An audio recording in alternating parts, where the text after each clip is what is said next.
Marathon ಓಟದಲ್ಲಿ ರಾಜ್ಯ, ರಾಷ್ಟ್ರ, ಅಂತಾರಾಷ್ಟ್ರೀಯ ಮಟ್ಟದಲ್ಲಿ ದಾಖಲೆಗಳ ಮೇಲೆ ದಾಖಲೆ ಬರೆದಿರುವ ನವ ಮುಂಬೈನ ಹೋಟೆಲ್ ಉದ್ಯಮಿ, ಸಮಾಜ ಸೇವಕ ಗಿರೀಶ್ ಶೆಟ್ಟಿ ಹಾಗೂ ರೇಷ್ಮಾ ಜಿ ಶೆಟ್ಟಿ ದಂಪತಿ ಇದೀಗ ಕರ್ಮಭೂಮಿಯಿಂದ ಜನ್ಮಭೂಮಿಗೆ ಓಟ ಆರಂಭಿಸಿದ್ದು, ಬಾಲ್ಯದ ಕ್ಯಾನ್ಸರ್ಗಳ ಚಿಕಿತ್ಸೆಗಾಗಿ ಜಾಗೃತಿ, ಬೆಂಬಲ ಹಾಗೂ ನಿಧಿ ಸಂಗ್ರಹದ ಉದ್ದೇಶದಿಂದ ಜನಜಾಗೃತಿ ಓಟವನ್ನು ಆರಂಭಿಸಲಾಗಿದೆ.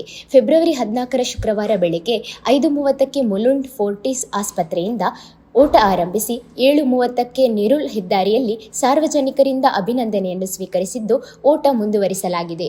ಮುಂಬೈಯಿಂದ ಮಂಗಳೂರಿನವರೆಗೆ ಸುಮಾರು 950 ಕಿಲೋಮೀಟರ್ ಓಟವನ್ನು ಪೂರೈಸುವ ಪ್ರಪ್ರಥಮ ದಂಪತಿ ಎಂಬ ಹೆಗ್ಗಳಿಕೆ ಗಿರೀಶ್ ಶೆಟ್ಟಿ ಮತ್ತು ರೇಷ್ಮಾ ಶೆಟ್ಟಿ ದಂಪತಿ ಭಾಜನರಾಗಿದ್ದಾರೆ. ಪ್ರತಿದಿನ 6 ಗಂಟೆ ಓಡುವುದರ ಮೂಲಕ 23 ದಿನಗಳಲ್ಲಿ ಮಂಗಳೂರು ತಲುಪಲಿರುವ ಈ ದಂಪತಿ ಮಂಗಳೂರು ಪುರಭವನದ ಆವರಣದಲ್ಲಿ ಮಾರ್ಚ್ 8ರಂದು ಭರ್ಜರಿ ಸ್ವಾಗತದೊಂದಿಗೆ ಅಭಿನಂದಿಸಲಾಗುವುದು. ಗಿರೀಶ್ ಶೆಟ್ಟಿ ಮತ್ತು ರೇಷ್ಮಾ ಶೆಟ್ಟಿ ದಂಪತಿಯ ಈ ಸಾಮಾಜಿಕ ಕಳಕಳಿ ಎಲ್ಲರಿಗೂ ಮಾದರಿಯಾಗಲಿ ಎಂದು ಅಭಿನಂದನೆಗಳು ಹರಿದು ಬರುತ್ತಿದೆ.